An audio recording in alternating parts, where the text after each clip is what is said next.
ഇനി ഇമിറ്റേഷൻ എന്ന് പറയുന്ന ഒരു സംഗതി, അതും കൂടി കഴിഞ്ഞാൽ നമ്മൾ ഇതിൻ്റെ അവസാന ഘട്ടത്തിലേക്ക് വരികയാണ്. നമ്മൾ മുന്നിൽ പോകുന്ന ഒരാൾ അല്ലെങ്കിൽ നമുക്ക് മുന്നേ സഞ്ചരിക്കുന്ന ഒരാൾ, അയാൾ ചെയ്യുന്നത് ആവർത്തിക്കാനുള്ള ഒരു ടെൻഡൻസിയും മനുഷ്യനുണ്ട്. അത് കുറേയൊക്കെ നമ്മൾ എന്തുകൊണ്ട് വിശ്വാസിയായിട്ട് നിലനിൽക്കുന്നു എന്ന് ചോദിച്ചു കഴിഞ്ഞാൽ നമ്മളുടെ ചുറ്റുമുള്ള ആളുകൾ വിശ്വാസികളായതുകൊണ്ടാണ്.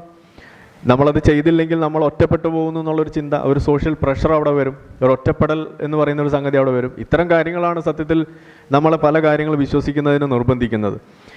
ഇത് കാണിക്കുന്നതിന് വേണ്ടിയിട്ട് ഈ ഒരു എക്സ്പെരിമെൻ്റ് ഉണ്ട്. മൈക്കൊന്ന് റെഡി ആയിക്കോ. അത് ഒരു സോഷ്യൽ എക്സ്പെരിമെൻ്റ് ആണ്. ഇതിൽ നിങ്ങൾക്ക് കാണാം, ഒരു ചെറിയൊരു വീഡിയോ ആണ്. ഒരു കൂട്ടം ആളുകൾ ഒരു ക്ലിനിക്കിലേക്ക് വരുന്നു. ആ വരുന്ന സമയത്ത് അവിടെ ഒരു ശബ്ദം ഉണ്ടാകുന്നു, എല്ലാവരും എഴുന്നേറ്റ് നിൽക്കുന്നു. ഇത് അവർ പ്ലാൻ ചെയ്ത് ചെയ്യുന്നതാണ്. ഈ പ്ലാനിങ് അറിയാതെ പുറത്തുനിന്ന് ഒരാൾ കയറി വരുന്നു. ആ കയറി വരുന്ന സമയത്ത് ആദ്യമൊക്കെ ഇങ്ങനെ ശങ്കിച്ച് നിൽക്കും. നോക്കിയപ്പോൾ എല്ലാവരും എഴുന്നേറ്റ് നിൽക്കുന്നു ശബ്ദം കേട്ടപ്പോൾ, ഞാൻ മാത്രം ഇരിക്കുക. കുറേ കഴിഞ്ഞപ്പോൾ അയാൾ എഴുന്നേറ്റ് നിൽക്കുന്ന അവസ്ഥയിലേക്ക് വരും. ഇതാണ് ആ എക്സ്പെരിമെൻറ്റ്. അത് നമുക്കൊന്ന് കാണാം. To answer that question, we set up a hidden camera experiment to see if this woman would stand up at the sound of this tone, simply because everyone else is. You might be thinking you'd never go along with this. Or would you?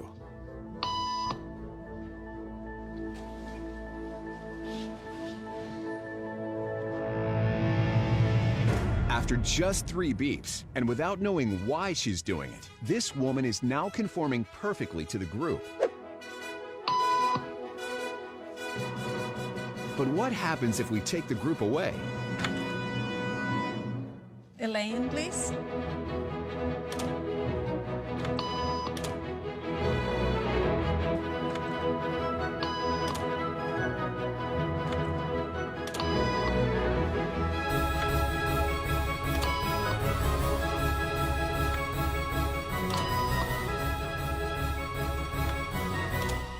Okay, now she's alone. The crowd is gone and nobody is watching her except our hidden cameras. What do you think she'll do?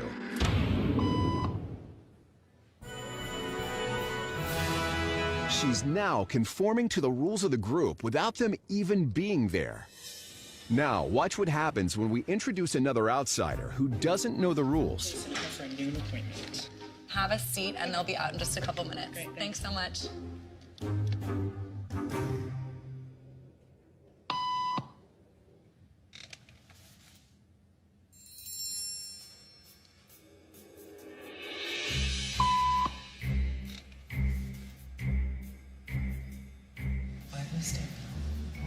Everybody was doing it, so I thought I was supposed to. Think she'll teach the new guy what to do?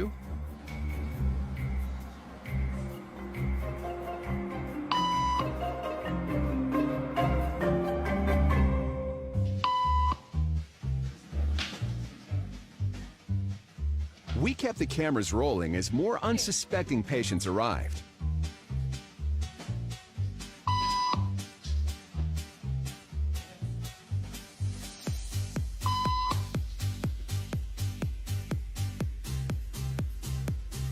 And slowly but surely,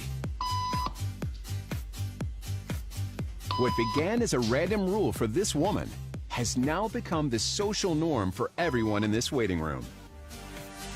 Here to explain what's going on in their brains is Jonah Berger of the University of Pennsylvania. This sort of internalized form of herd behavior is part of what we call social learning. Starting at a very early age, when we see members of our group perform a task, our brains literally reward us for following in their footsteps. When I saw everybody stand up, I felt like I needed to join them. Otherwise, I'm like excluded. Once I decided to go with it, then I felt much more comfortable. Conformity is how we become socialized, but it can also cause us to develop bad habits or repeat past wrongs. And it's why even this rebel, who wasn't standing for any of this nonsense, eventually joined the ranks. And the only thing more shocking than seeing how easily conformity affects the way you act is that similar forces are subconsciously shaping the way you think.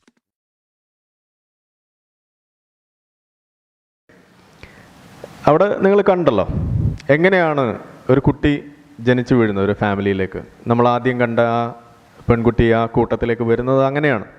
ആ കുട്ടിക്ക് അറിയില്ല. കുട്ടി രാവിലെ എഴുന്നേറ്റ് നോക്കുമ്പോൾ അച്ഛൻ നിസ്കരിക്കുന്നു, അമ്മ തൊഴുതുന്നു, ഓരോരുത്തർ അമ്പലത്തിൽ പോകുന്നു, കുറി വരയ്ക്കുന്നു, കുരിശ് വരയ്ക്കുന്നു. കുട്ടിക്ക് ഇത് മനസ്സിലാവുന്നില്ല തുടക്കത്തിൽ. കുറേ കഴിയുമ്പോൾ കുട്ടിയും വിചാരിക്കും ഓക്കെ ഇത് ചെയ്യുന്നതാണ് ശരി. പരീക്ഷയ്ക്ക് പോകുമ്പോൾ അച്ഛൻ ഇത് ചെയ്യുന്നു അല്ലെങ്കിൽ അമ്മ അങ്ങനെ ചെയ്യുന്നു, അപ്പം ഞാനും ചെയ്യണം. അത് നോർമലായി മാറുകയാണ്. അവിടുന്ന് അങ്ങോട്ട് ആ പാരൻസിൻ്റെ കാലഘട്ടം കഴിയും ഇല്ലേ, അവർ മരിച്ചുപോയി. പിന്നെ കുട്ടിയുടെ കാലഘട്ടമാണ്. ആ കുട്ടിക്ക് ശേഷം വരുന്ന ആളുകളിലേക്ക് ആരത് കൈമാറുന്നത്? ആ കുട്ടി തന്നെയല്ലേ കൈമാറുന്നത്. ആ കുട്ടി വളർന്ന് വലുതായി ആ കുട്ടി പാരൻ്റ് ആവുന്നു. ആ പാരൻ്റ് പിന്നെ അടുത്ത തലമുറയ്ക്ക് കൊടുക്കുകയാണ്. പക്ഷേ ഇതൊരു വലിയ സ്കെയിലിൽ നടക്കുന്നതാണ്, ഒരു ടൈം സ്കെയിലിൽ നടക്കുന്നതാണ്. അത് ഒരു 60 വർഷത്തെ ചരിത്രം ആണത് അല്ലേ. ഒരു വ്യക്തി അല്ലെങ്കിൽ ഒരു 60-80 വർഷം. ആയുർദൈർഘ്യം കൂടുന്നതിനനുസരിച്ച് കോംപ്ലിക്കേറ്റഡ് ആവും. ഇതുപോലെ 5 ദിവസത്തെ 10 ദിവസത്തൊക്കെ ആണെന്നുണ്ടെങ്കിൽ നമുക്ക് മനസ്സിലാക്കാൻ എളുപ്പമാണ്. ഇതിപ്പോൾ നമുക്ക് ഏതാനും മിനിറ്റുകൾ കൊണ്ട് നമുക്ക് മനസ്സിലായി ഇല്ലേ. ഇത് തന്നെയാണ് ആ മതബോധം എങ്ങനെയാണ് നമ്മളെ തലയിലേക്ക് വരുന്നത് എന്നുള്ളത് പഠിപ്പിക്കുന്നത്. അല്ലെങ്കിൽ അതിൻ്റെ ഒരു എക്സ്പെരിമെൻ്റ് അത് തന്നെയാണ്. ഇതാണ് സത്യത്തിൽ ഇവിടെ നടന്നുകൊണ്ടിരിക്കുന്നത്.